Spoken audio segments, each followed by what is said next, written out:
nama rabbi rahmata godhee malee ijoollee garii ta'a abbaa fi haadha maqaa arrabsituun argitu. Yoo abbee kabachiisuu dadhabde hin arrabsin. Silaa kabachiisuu qabda. Yoo kabachisiisuu dadhabde hin arrabsin. Maqaa isaa faarsisiisuu yoo dadhabde hin balleessin. Tun waan ijoollee dhaammadhu. Nama haarawa barana dhufee fi hadur jirullee. Nama haarawa miskiina kiyya kana kadhiyootana hasan buusaa fi maal janiin maqaan isaa bassoo fi maal janiin buskutaa fi haatitti guduunfitee dhufe san ati araadaa taatee amata 4 dura jirta 3 dura jirta karaa malee narraan karaasii. Mucaa san amaanaa haadhaa san kabassoon haadhaatu irraa urgaawaa jirtu san kabuskunni isaa huccuutti guduunfaa jiru san. Ati akka nama muuxannoo fudhatee amma 3 as ture mucaa san karaa malee narraan karaasii daraatu. Mucaa san karaa malee amaanaa rabbiiti rabbillee si arga mucaa san karaa malee narraan maysin. Mucaa sun kaayoo qaba amaanaa qaba intalli sun kaayoo qabdi amaanaa qabdi. Waa barattee warratti hin galuuf dhufte. Barattoota wajji haasawaa yoggaan ture dur amma 27 har'aa dura. Barattoota xixiqqaa amma darajaa keessan kanallee hin gahin barnootaan. Waan tokko kan seera godhadhee dhaamuun qaba mallattoo. Saahibni kee daftara kee qalama kee. Namni saahiban qabu jechuu kiyyaa. Saahibni kee cimaan maal ta'uu qaba? Saahibni kee cimaan daftara kee qalama kee jechuudha. Saahibummaa dhiiraa fi dubraa kitaabni islaamaan qabu. Yoo dhugaadhatti miseensa islaamaa kataatu ta'a. Yoo miseensa laa ilaaha illallah Muhammadun Rasulullah. Yoo miseensa kana keessa galmoytee ka jiraatu ta'a.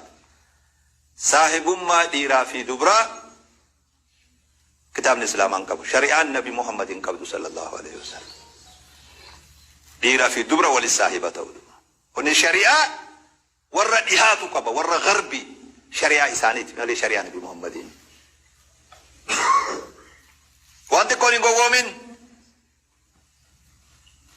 jaalalti islaamaa jaalalti miseensa laa ilaaha illallah Muhammadun Rasulullah jaalaltisa guyyuma zawwajnaaka intala tala sii heerumsiifne sunnaa Nabi Muhammad irra sii heerumsiifne guyyaa abbaan taa'ee beerri keenya jee achi booda miikarraa dhoosan haarawa jaalala takkaa qilleensa irra bayi jaalala qilleensa irra dhumte tasilaa bakka dhaqaniin odoon eeggatiin qilleensa irra dhumte abbaan yoggaa galee jaarkaanumti qullaa wal bira gattattaa'e kitaabni islaamaa qabu katabinaa seemaa hawaasni kiyyalleen hin qabu lammiin tiyyalleen hin qabdu.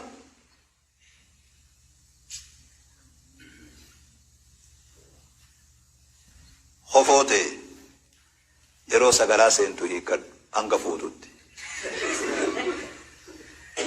Kuni dhaamsa kiyyadu. Sisigaalsisullee akkamitti isheen kana jettus an humaa waliin yaachisu hin jiru.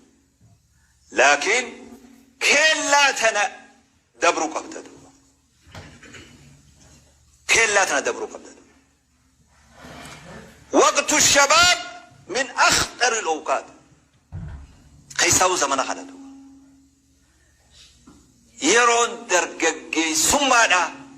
Durumaa'u irra hamtuu yerooti. Irra yaachiftuu yerooti. Kaysaa'u amma irra musiibaa yerooti. Keellaa hamaa نبي كenya محمد صلى الله عليه وسلم فتنة أمتي النساء فتنان أمين هي اتخفوا تاو كلان إني اتفشلوا تاو